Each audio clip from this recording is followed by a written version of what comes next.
of the economic sanctions on Tehran is in a race with the nuclear weapons program. And guess who's farther ahead? I fear that the administration really thinks that they can live with a nuclear Iran, that they can contain and deter a nuclear Iran, as we did the Soviet Union during the Cold War. I think that's a bad mistake.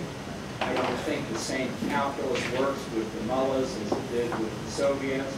But even if I'm wrong about that, Secretary of State Clinton has already said if Iran gets nuclear weapons, Saudi Arabia will get nuclear weapons, Egypt will get nuclear weapons, Turkey will get nuclear weapons, so that in a short period of time, you could have half a dozen nuclear weapons states in the Middle East. We are running out of time. And the Obama administration, in another 4 years, is going to see Iran cross the nuclear finish line, very much, I'm afraid.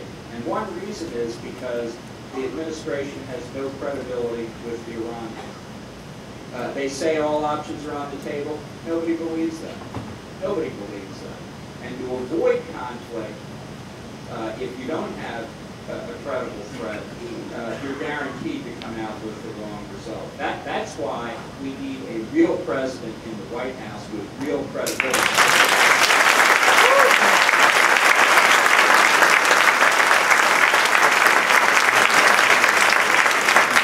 There are many other areas of the world that are problematic as well. The administration has done just as poorly there as they have in the Middle East. In fact, one of the ironies is last year the administration announced that U.S. policy would no longer concentrate on the Middle East. We were going to pivot to East Asia.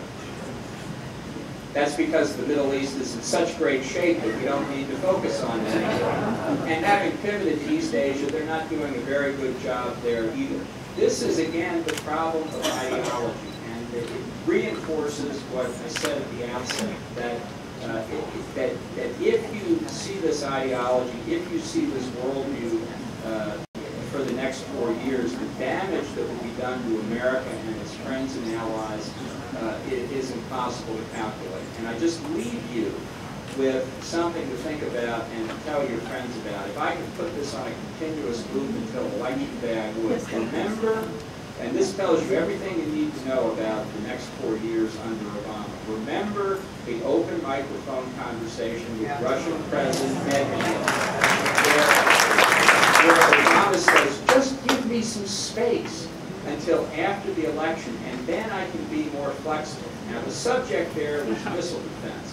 But it's a metaphor for a much larger problem with the administration. Once he gets past those pesky voters on November the 6th, whether it's missile defense or national security more broadly, or the economy or everything, it's Katie bar the door.